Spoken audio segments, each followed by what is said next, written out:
11.1 dishes down, and we're only just getting started.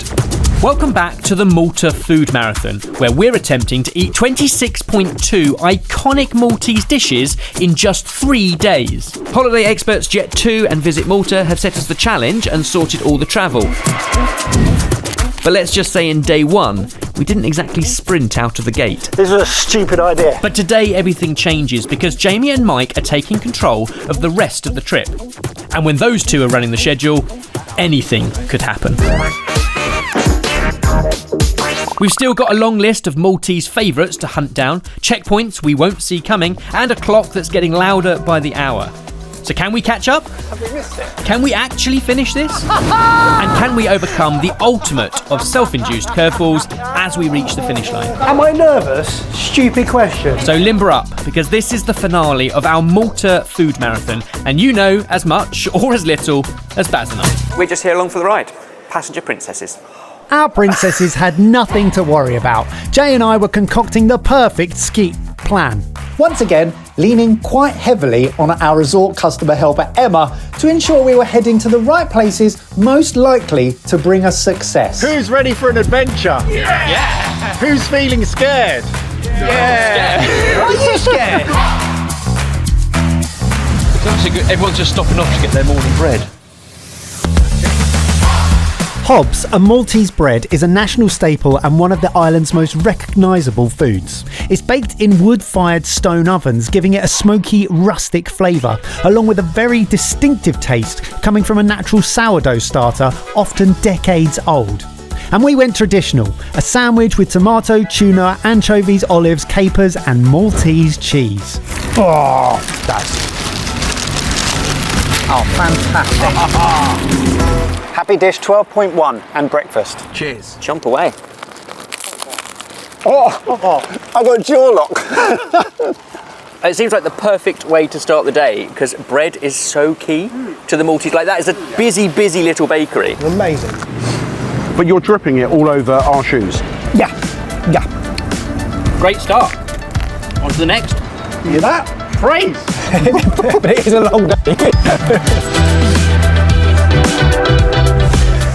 So boys, we just wanted to take some time to set expectations. Right. So we're going to plot some beautiful locations, some amazing activities, but obviously the challenge still holds true. Yeah. We're going to draw upon you guys and the team to make sure that we still get through the dishes. We know what the list is, it's just that we now kind of know where we should go to get them.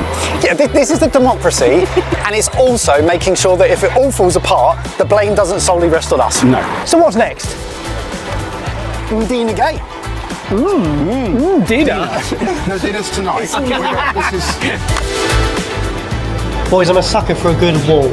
I'm back in a good wall. This way. He put himself in charge of the map, and I'm not sure that was the best choice. Deep in the heart of Medina is Bacchus, a restaurant built into the walls of the city. But upstairs is this beautiful outdoor area, and the reason that we've got this specific dish is because it features Ġbejna, which is a Maltese sheep's cheese. I think they kindly made 4. They knew we were coming. Cheese ball. Barry. Goodness sake. So we were told there are 2 types of Ġbejna. There's a really super soft version, which is used for things like sauces, and then there's a hard, peppered, aged version, which is what's inside of these tortelloni. Ravioli. Ravioli. This ravioli. This raviolo. These ravioli. Cheers. Cheers, boys.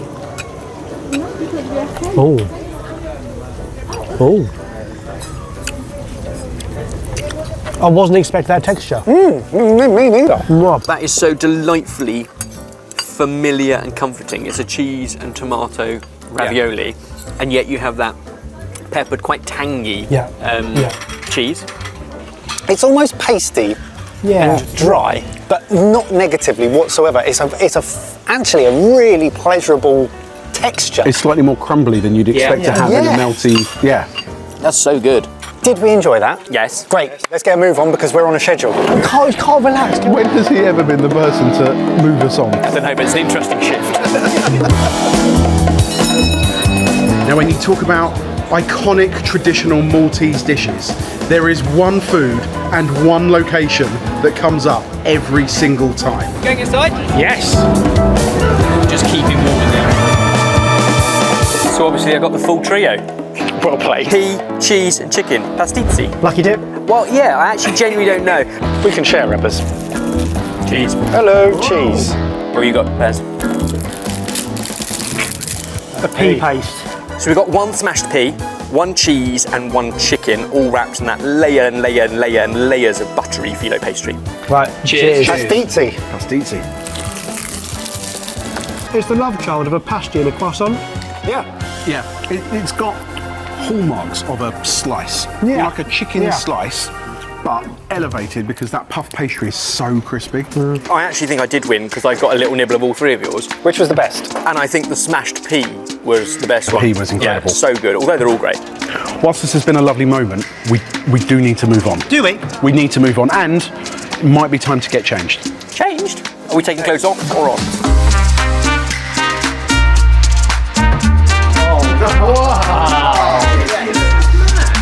Welcome to our cave. I know what they call it, Grotto. We've got a place ourselves. Yeah, so they're not even open, and they've opened especially for us. You have pulled strings. Oh my! Well, this is a proper treat. And talking of pulling strings, Yesterday, one of the checkpoint challenges that we got was to blag a normal into a kitchen to help. And I've done my research. Got here. This place is Michelin recommended and the chef knows of sorted food, so he knows what you guys are like, and even he is willing to have some help. So Barry's expecting you.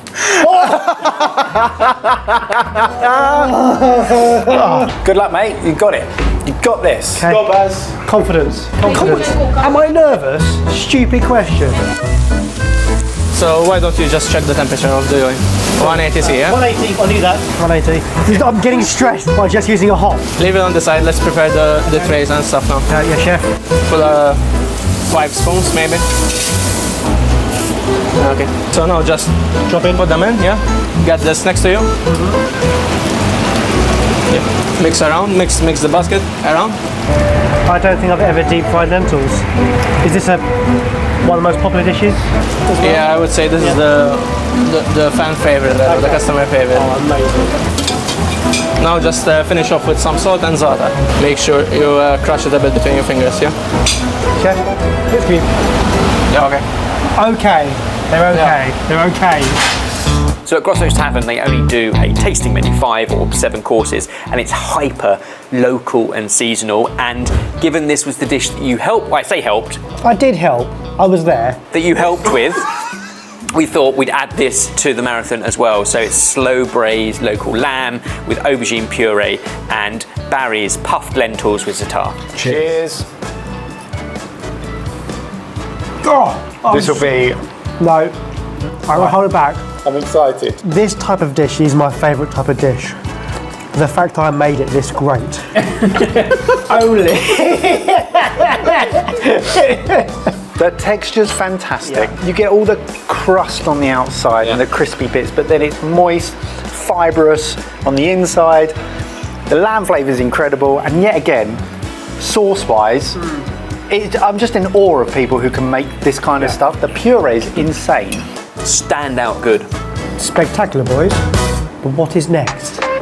With the latest Jet2 checkpoint challenge complete, it was time to split. Baz, you and I are going to do a Maltese cooking class at a lovely restaurant. And Ebbers, we are heading to a vineyard to try Maltese wine. unreal. Every menu's had options and I've been holding off. Thank you. Yes.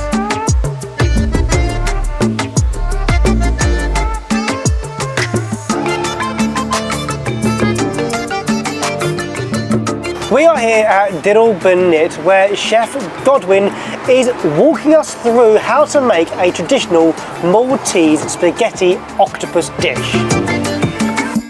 About two tablespoons fresh oregano there.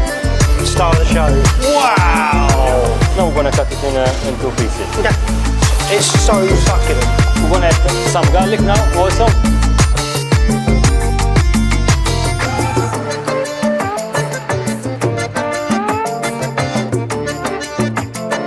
I think it's good, very nice, even with the...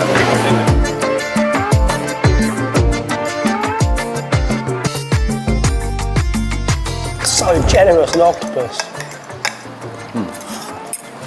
The octopus, it needs that little bit more chew because it is so soft, isn't it? We're not used to it being this soft. Yeah, the octopus is meaty, but there's that hint of seafood throughout. The fact that everything on that plate, apart from the octopus, is from out on your farm. It's out of this world. It is, yeah.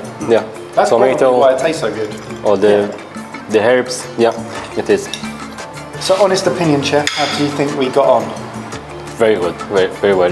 Thank you so much for doing that. You're welcome. Genuinely brilliant. Thank you. You did very good also. Thank you for that. Don't know how, but Mike's managed to pull off a double whammy here. An incredible lesson, but also another dish ticked off the list. I knew Ebbers would love this. I absolutely knew it. I did so much research beforehand to know that they produce 140,000 bottles of wine here. They have 4 different whites, a rosé, 5 different reds. I knew all of the facts on paper, but seeing Carl explain that to both of us and the love come out of Ben's eyes as he swilled his glass listening to Carl's stories, it made the whole thing worth it. Wine is something you can travel the world and take a snapshot of a location, but it's when you hear from the winemakers and the passion that oozes. We were lucky enough to try a Vermentino, so a delicious white wine from grapes elsewhere on the island, delicious salinity and minerality. And then we went to a rosé, really long finish, like strawberries and cream and fresh raspberries. And then we finished with a Merlot, like Reserva, and that was sensational. But it's sensational because they understand what they're doing in Malta, which is quite a unique place. Unique because of the terroir, the climate, the wind, but also the heat of the sun and how to get the best out of the grapes. I feel like that was an education whirlwind in a few minutes, but seeing the winery, the cellar, and then the tasting, Carl gave it all to us. Thank you. The big question is, would you rather be sat here with me or Carl? Do you know what? That is a tough call. Yeah, I thought it might be.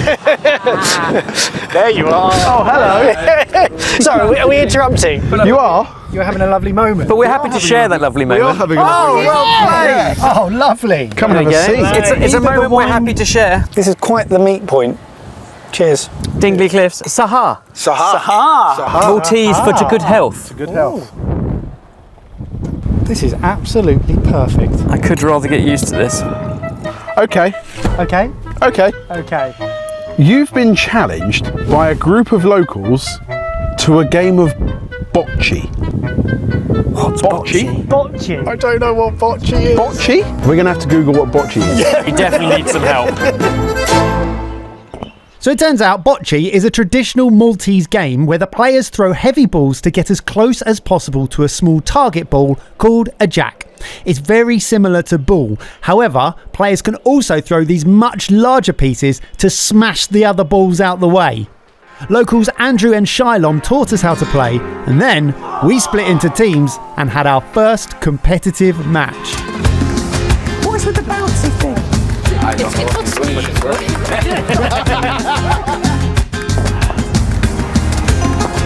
Yeah! Oh, nice, he's gone for the kicker.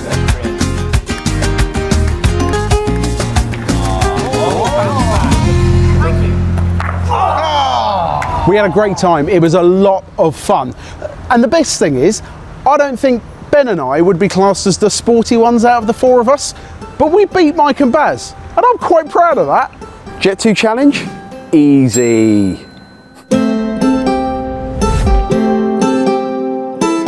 Our last stop of today is at Tar Marija, which is a Maltese specialty restaurant for a very specific, popular Maltese delicacy.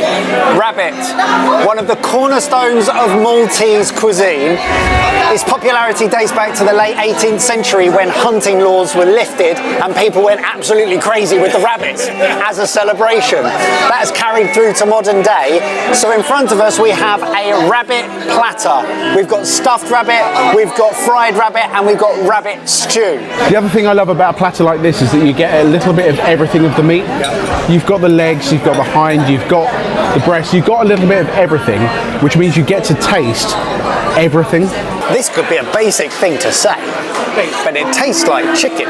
Aside from the food, what sets Maria apart is at 9:30 they put on a traditional Maltese folklore dance. A series of traditional dances performed with music through the tables on an elevated stage. And then after that, I'm not sure what happened.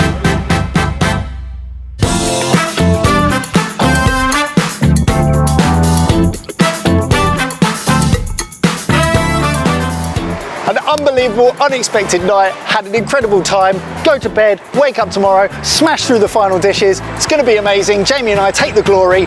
Mission complete. A new day and time to hit a bakery. Now, there are these bright pink cakes that we keep seeing everywhere and we've got to give them a go. This is a strawberry Lamington. Now, I know what you're thinking, Lamington's Australian, and yes, you are correct. But when the people of Malta migrated to Australia, they bought these back and they fell in love with them. This is strawberry jelly and coconut. Which is why it is melting slightly, has oozed through the bag, and Mike's run off somewhere, so we're not waiting for him, we're just going to tuck in. It's so soft. Wow. Cheers. Cheers. Cheers. That is as fun as our Maltese Australian singing, dancing waitress Belinda that we met last night. Yeah, you know what, it's not far off. It's not far off a trifle. Are we eating trifle on the beach? We might be. More importantly, it was on the list and now we've ticked it off. Next. All right. Good morning. So we're at Munchies, which is a restaurant overlooking Melia Bay, the beautiful Mediterranean Sea, and we are trying another form of rabbit, this time in croquettes. One take that was. I don't know if you, but that was one take. Really That was a Britta. Interesting. Cheers. Oh, cheers. Oh wow. What is that spice? The spice is like a slightly curried, not a spicy, yeah. but a curried. Like a curried rabbit, pea puree and orange. Super delicious, but it's a very unusual filling. I'm trying to work it out. Yeah. I love it, but I can't, it's almost confusing. like, yeah, like it is like a frittery batter, but It's the rabbit equivalent of a chicken nugget, and it's really delicious. dish 20. 0.2. And this is the first time I've remembered. That means it's a checkpoint challenge. Barry, do the honours. Oh goodness. Oh no. Okay. What? You only have a total budget of 25 euros for the next 4 dishes. So in that case, should we crack on with our plan where we split and do the activities? Yeah. But then we'll just need to text each other a lot with what you're eating and how much it's costing. Keep a running tally. It's going to be first come, first serve, isn't it? Cumulative totals, please. Put it this way, it's you and me together. I'm taking your phone so you can't just go and buy anything. Oh, come on.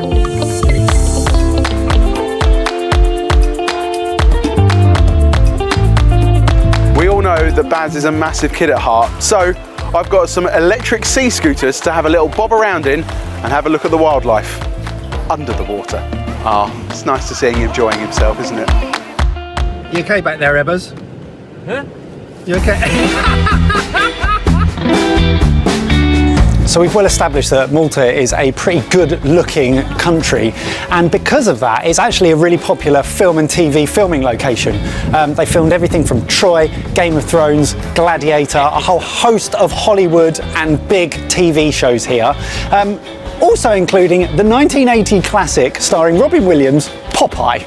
And this is Popeye Village. It was actually built to produce the film and has been kept in good working order, which is why everything looks kind of cartoonified and very sort of Walt Disney. And everywhere you go, nothing's quite straight or even or proper, but everything looks like a film. Yeah, and all the sets have been turned into either restaurants or like museums or a cinema. Every photo you take almost looks like a pantomime backdrop. And obviously we're still amongst the food marathon and need to get a wiggle on, so we brought a dish. Bambinella.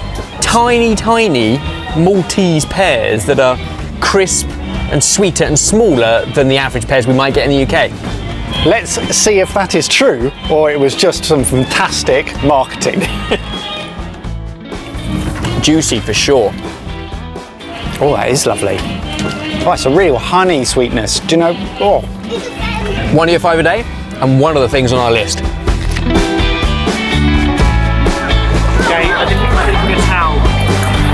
haven't brought a towel? Didn't bring a towel. Darling, hold my hand. I've got you covered. Now you just got to get the... Hello, mate. How's it going? Yeah, it's all right. How are you? We went to a location, couldn't find snails because they didn't have any. So we're going to go and look for Imqaret, which I think are the date roll baked things. We'll keep looking for snails, but we're going to turn our attention to those now. If we just keep on texting each other with what we're spending and what we're getting, then we should be cool. Yeah, I think first on our list was going to be the Bragioli. So we'll head to the farmer's bar and get that. They can't find snails. Right. So we'll just see what we can find. Does this taste of snails? I'm a little bit nervous by this one, but we've got it. Snails. I've only ever had French snails before. Yeah, where it's just butter and garlic. I'm guessing they've just got a different accent, but... Oh, it's clinging on. It's a snail, it's fine. Cheers. It's so snaily. I've never had it in a... Gravy? Yeah, it's a really rich onion gravy. Yeah. Tomatoey, oniony gravy. I'll text the guys and we have our first dish. Perfect. How much is it? The beauty of marathons is how impromptu it has to be. We tried one place because we knew they definitely did snails. Unfortunately today, they're sold out. We come next door and it turns out this place, 3 generations, has been run this way for 60 years, uber traditional. They not only have snails on the menu, but the recipe sounds incredible. 3 different alcohols, red wine, Guinness and Pernod, plus loads of garlic and spices like pimento, cooked down with the snails. Cheers. Wow. Wait. I've never had snails this soft and plump. So snails themselves, in terms of texture, almost like perfectly cooked mussels. And then the sauce is so deep and rich and almost meaty, but with like aniseed going on, garlic coming through. It's almost like a deep jus in terms of the amount of flavour that is packed into the sauce. We've eaten so much phenomenal food, but this so far has been my biggest surprise. They are unbelievable. And we still only spent €9.50. Do you have Imqaret? No. Okay, thank you very much. Cheers. Damn! Why does it always get down to the last few? Just can't find it. Any bakery or cafe that does one. We've seen them all trip. Cafe. Here's a cafe. Yes, it's there. That's it. We did it. We found it. And we came in at €3.10 under our €25 budget. We've checked with the other guys. We've got our 4. So restrictions lifted, and we have our Imqaret. It's essentially a pastry filled with sticky dates, sometimes seasoned with things like anise or even bay leaf, and then either baked or fried. Let's go. Cheers. It's dusting of cinnamon on the top as well. Oh. I was expecting that to be so much sweeter than it is, but it's actually, I say obviously it's a floral sweetness because of the honey, but it's not. It's almost like there's not much sugar in it added. It's the natural sweetness of the date. It's all natural sweetness. I mean, don't get me wrong, even the honey they've drizzled with it is a delicious local Maltese delight. I think fried is more traditional. I understand why baked is as common now. I think I prefer the baked. Do you? I prefer the fried. Because for me, it's closer to home in a fig roll, which I associate as a fig roll, which obviously is stewed down sticky figs instead of dates. But it's giving that vibe. The fried one for me is basically giving me the greatest Pop-Tart you could ever eat vibes. Exactly that. Dish 24, down. Home straight.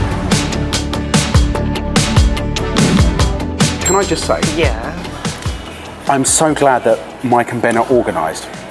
Because Why? they got through 3 dishes in the time that we got through 1, which meant the price restriction has been lifted and we can have this beautiful looking dish, Bragioli. Sometimes known as beef olives. There's no olives in it, but it's more about how an olive gets stuffed and it kind of looks olive shaped. Essentially, you've got a beef escalope wrapped around minced beef and some bacon and some herbs. Get involved. Ooh. That's got a really surprising herb in it, and I can't work out which one it is. That's incredible. That's all a texture game. Yeah. You've got the escalope, which has been flattened, so it's super tender.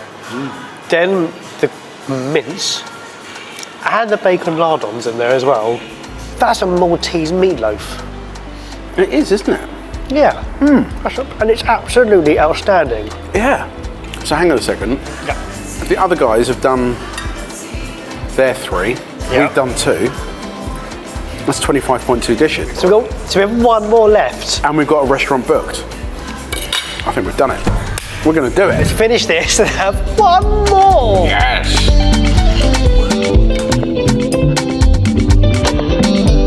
In some combination, that says 26.2. Which sounds like a celebration, a marathon.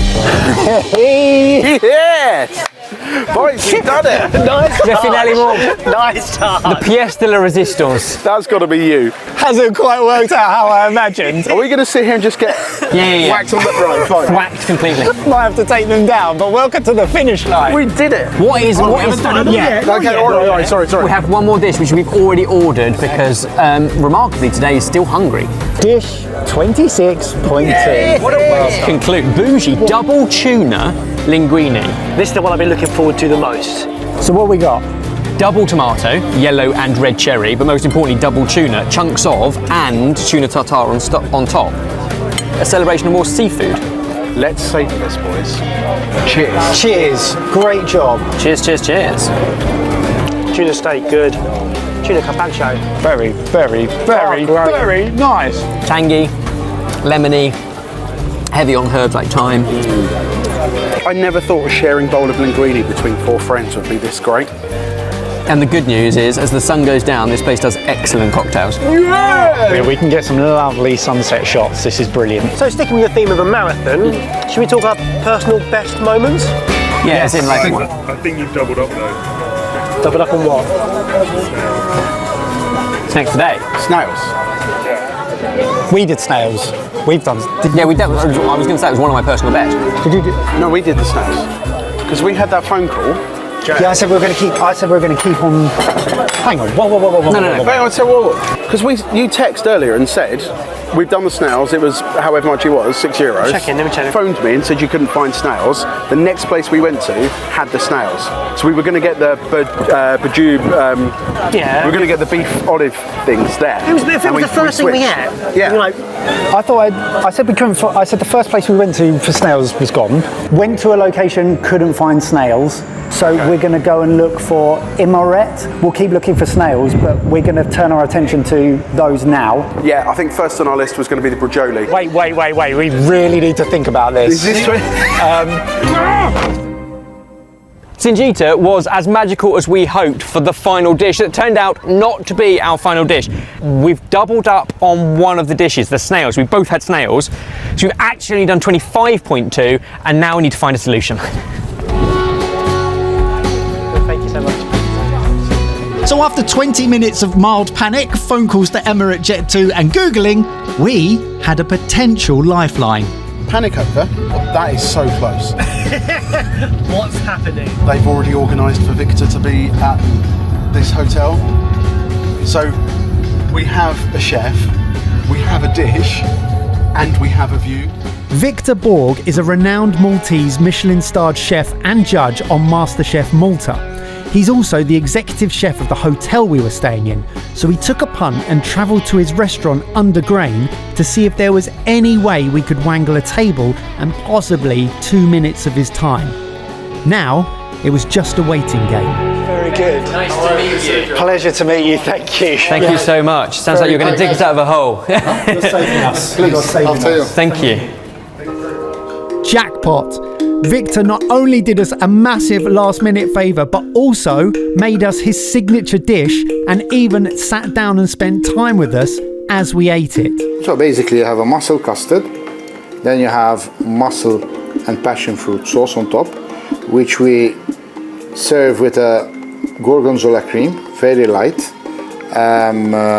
You have a mint oil for freshness to help you eat it, and then you have gorgonzola raw on top of the mussel. Just to have the contrast there when you cook the gorgonzola and when it's raw, it's different flavor, and the temperature, because the gorgonzola, it's room temperature, the raw, and the cream, of course, it's warm.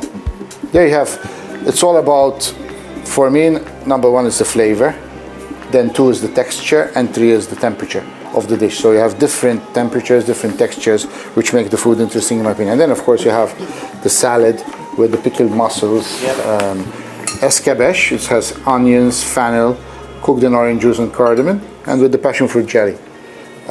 To refresh your palate and prepare you for the next course. Remember, thank you so much. A busy man. No, absolutely. It's a very British thing, but thank you. Thank you for coming. Thank you for being here. The pleasure is all ours. So. No, thank you.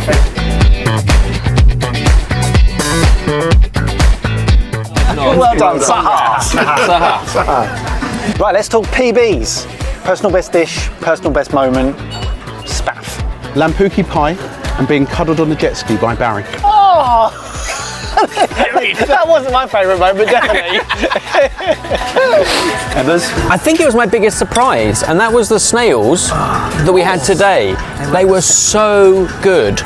Also, our slight undoing, but thanks to that is why we ended up here. So, like, double whammy, both amazing dish and a moment that clashed that means we ended up here. I think I'm going to have to go for fish soup. Oh, wow. It was perfect for the moment, and being surrounded by those boats was pretty cool. Best moment, cooking classes. Oh, yeah. The octopus that was amazing. pasta, that was amazing. And he was lovely. He was a heartbreaker. Go on then, Mike. I'm going to go for the fatira. Oh, yeah. It was the most interesting pizza I've ever had, and I'm a basic B. My best moment, the dusk dip. Just liberating. Cool off. Like in the sea, just felt free. That moment when Ebbers lifted up his shorts, swung them around his head. that was a particular down point, but other than that... A highlight, a really big highlight. I didn't bring the balloons here because I thought it'd be uncouth. But what I did sort out was...